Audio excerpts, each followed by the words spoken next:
Hey everybody, it's your pal Drew Dracy, and this is a take two of this episode because I was very dissatisfied. The previous version, I had such low energy, and I did it late at night that I don't know, I was not happy with it. I was kind of droning. So let's get started with Iron Fist. Funny enough, I didn't really read Iron Fist until probably halfway through his first series when Claremont and Byrne took over. Iron Fist has gone through a ton of creative teams that came and went. So what's funny though, I love Batroc. I bought this new. It was on a spinner rack, National Record Mart, Monroeville, PA. My dad was with me at the Micronauts, a bunch of shops, and on the way he said, "Hey, let's go in and get you some Marvel bags." And I loved it because until I got into comics, I had no real interest. And then I was like, Marvel mags, I kept calling them that. And I used all that vernacular that Stan and the others were using. And my parents were kind of excited that I took an interest in something. And so my dad was just saying, hey, get whatever Marvel mags you want. And there were 3 spinner racks, 3 of them. And I guess they raised me right because I wasn't a total greed head. I didn't just grab all the ones I wanted. I would look through. I ended up taking home $3 worth. Now, that means 12 issues of 25 cents before comics were taxed as a periodical.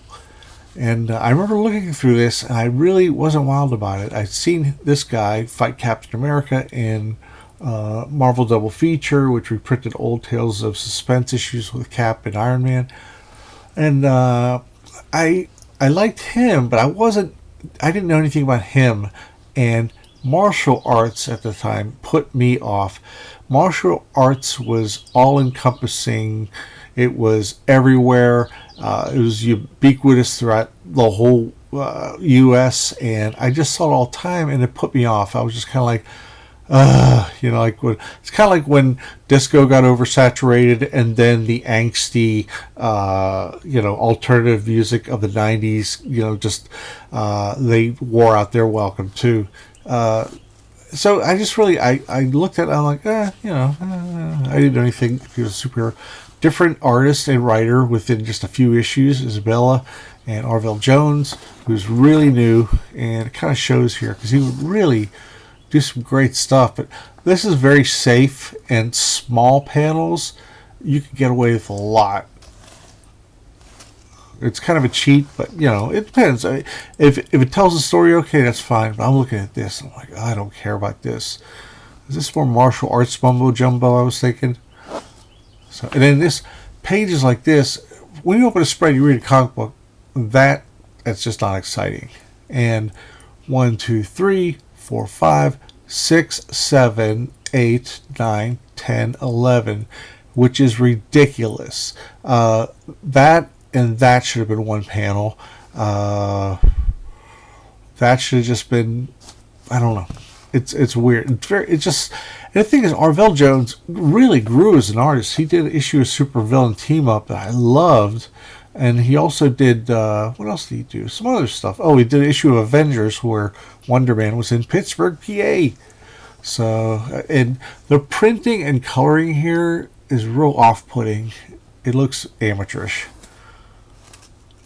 And it's mostly printing problems.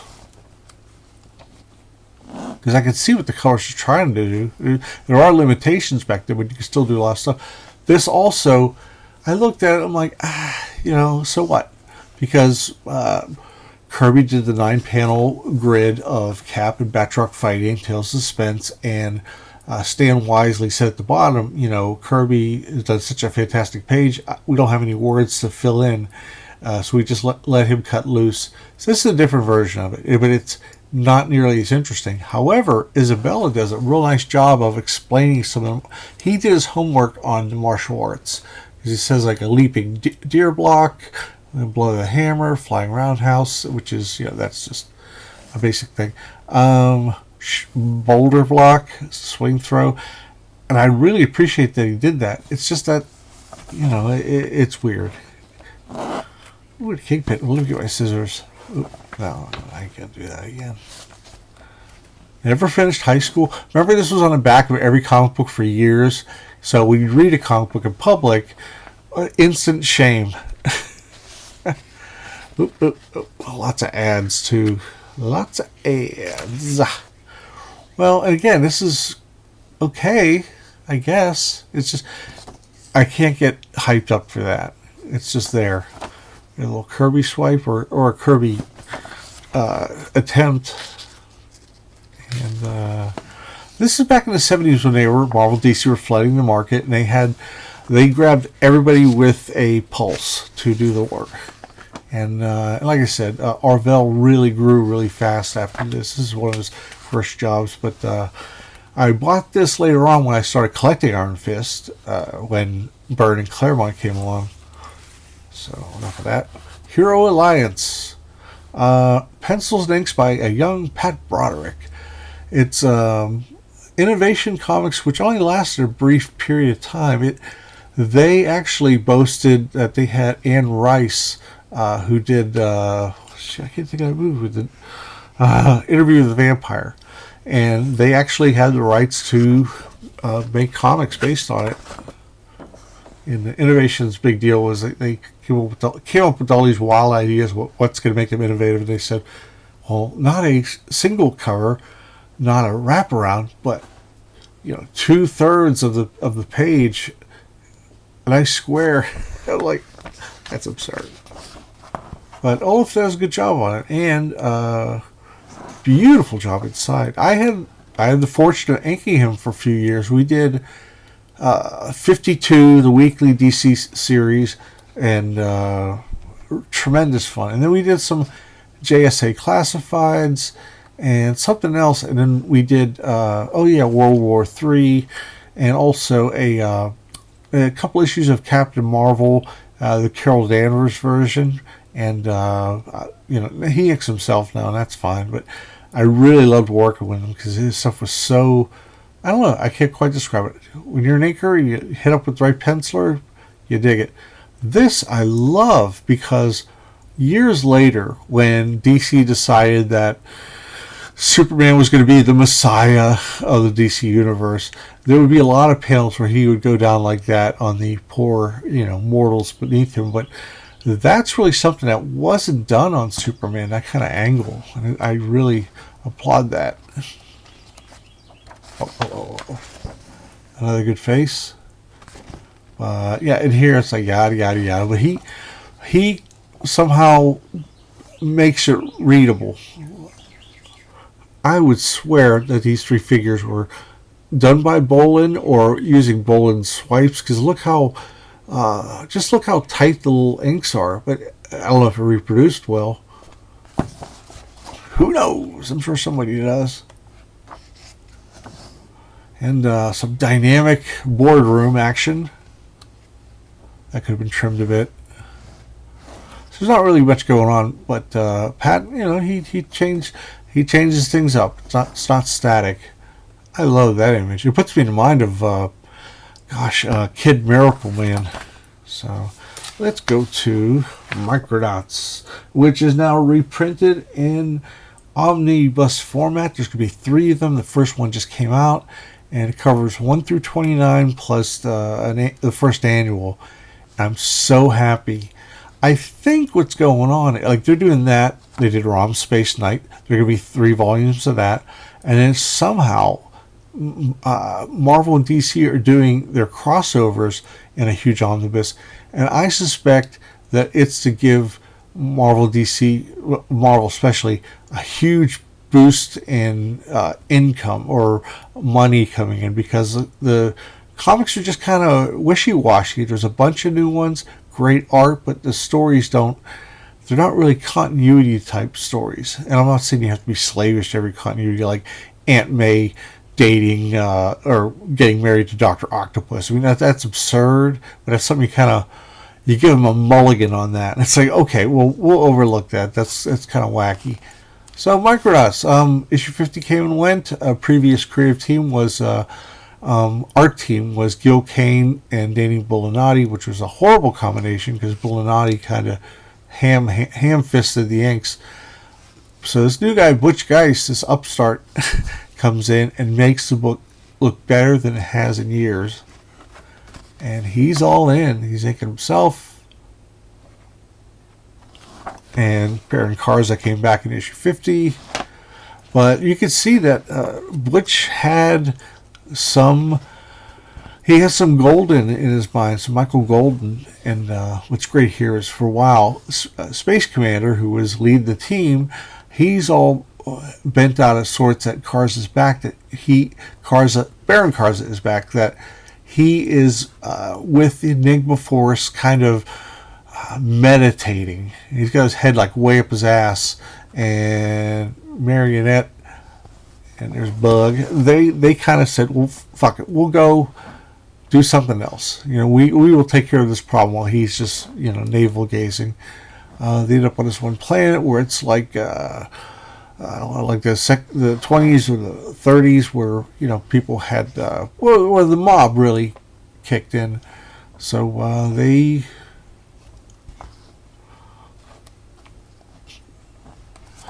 I love that Butch had the confidence to kind of play a little bit with the anatomy of Bug. Got a big old feet, big old legs. So anyway, these are gangsters from way back when.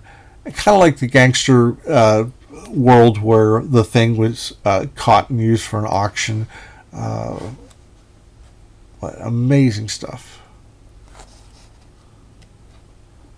I was so happy when Butch came on. The Micronauts mob. How about that?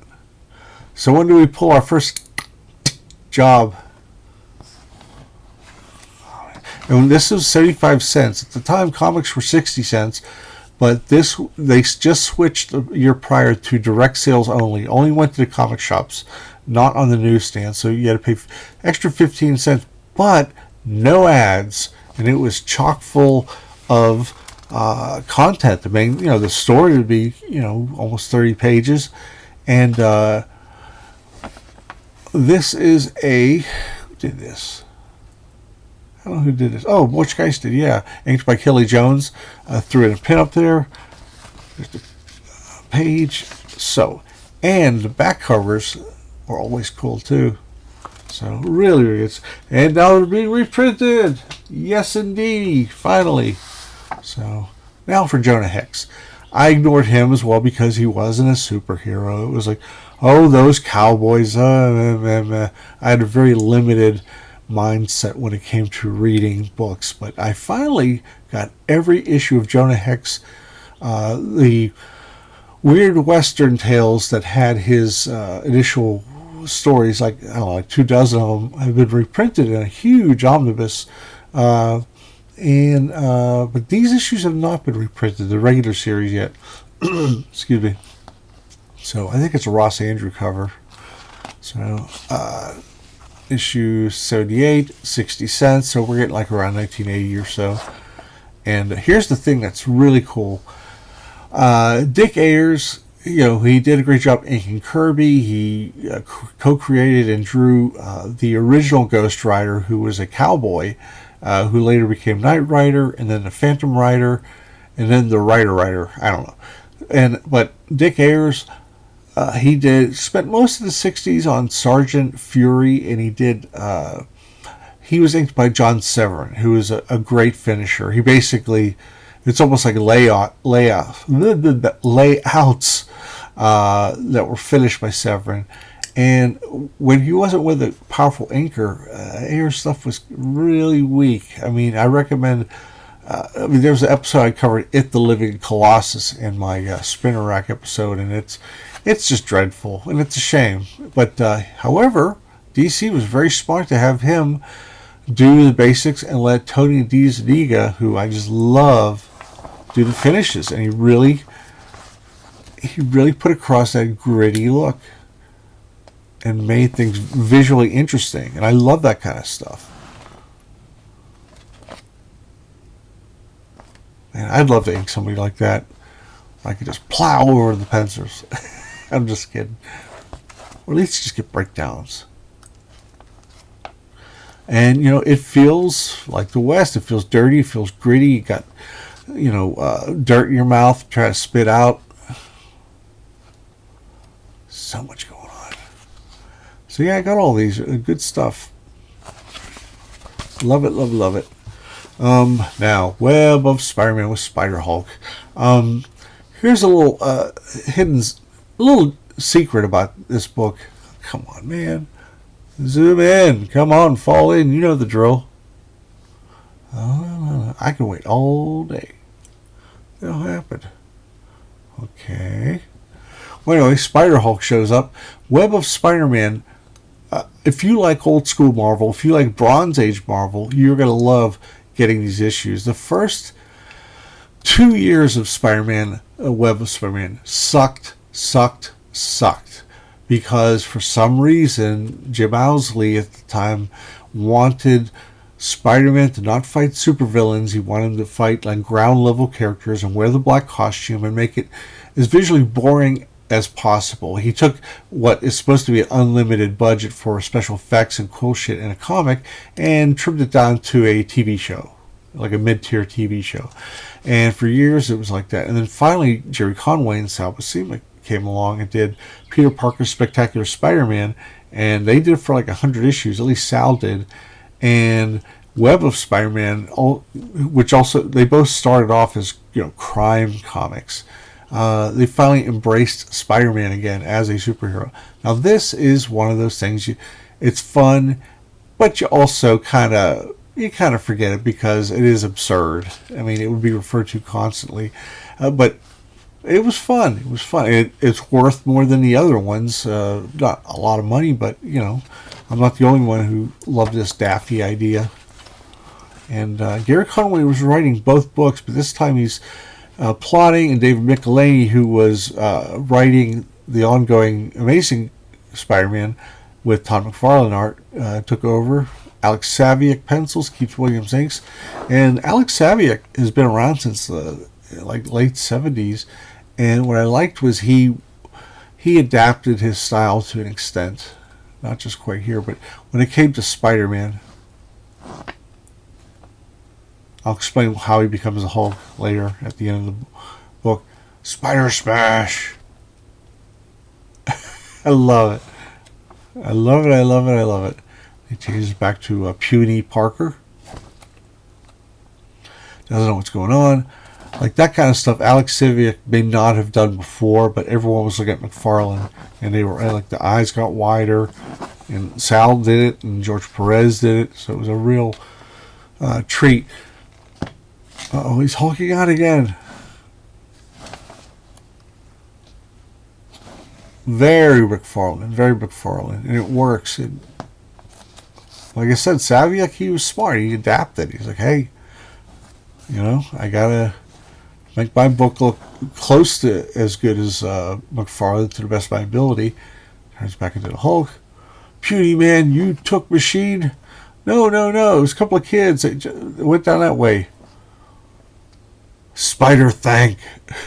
Don't mention it. Spider thank. I love this issue. But anyway, I really recommend this run. And he gets... Now give Spider Thingy. Thingy, what the bloody...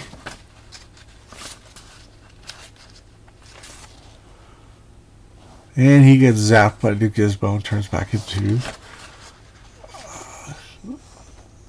Spider-Man. Now here's the thing. This Gizmo here, I was going to show you a previous issue, but I seem to have misplaced it.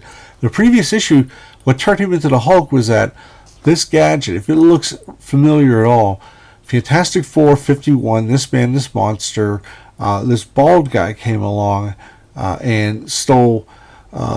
he stole the Thing's power, his identity, and everything, and then he ended up in the negative zone and died. Well, this was made by his brother, who claimed that the FF killed him, his brother, and he took some energy from the actual Hulk, which appeared in the previous issue, and I don't know how, it was an accident that Spidey ran into it, so he became a Hulk. back then, you know how it is. Energy is energy, which is kind of silly.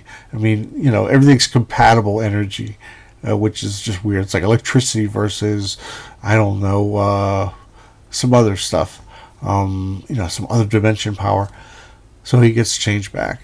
But it's so fun. And I recommend Web of Spider-Man probably number 30 to like 30 to 100. Those are really good classic Spider-Man movies. A lot of cool Spider-Man stuff. And I got that mostly because I ran out of Amazing Spider-Man books to read. I mean, I had the collection up to where I wanted to stop. And also with Peter Parker, the Spectacular Spider-Man, that's a good one from about the same time, like about through 30 through 100 or so. So that's it. I hope you enjoyed it. And I'm glad my camera didn't screw up on me because this was the third time I did it. And I'll be doing another one today or tomorrow to make up for lost time. So, I also do commissions. This is a cover recreation of Captain Atom. I did it 11 by 17, and tremendous fun. I also do some pencils and inks. Somebody asked for the Shroud, meaning Stingray. I was like, oh my god, this is like my favorite commission because two characters that were underutilized that I love. And there's another pencil ink piece I did where I was trying to do a little bit of a Barry Windsor Smith ink effect, and then, you know, the old Art Adams kind of bit there. Okay, and this was a cover. It was a sketch cover where they wanted Carnage, and I gave them Carnage. So if you're interested in that, you can hit me up on Facebook or on www.drewgeraci.com. I'm also on Twitter. I'm probably going to get back to doing more Instagram stuff. I've just been so busy. That's it. And then, what else have we here, Johnny Olson? We also have my novels, prose novels, The Demands. And it's about a young woman named Lainey Kilburn who's 22. She moves to Pittsburgh just to get out from the house in Maryland and wants to pursue a career as a rock star. And she's in Pittsburgh. She forms a band that's like an Island of Misfit Toys kind of wacky crew. And they played a lot of bars owned by the Russian mob. A lot of clubs by the Russian mob. And I even did the logo like a ticket. See. Gates open at 7. No bottles or cans and all that. I had a lot of fun doing that. So check it out. And I'll see you next time. Bye.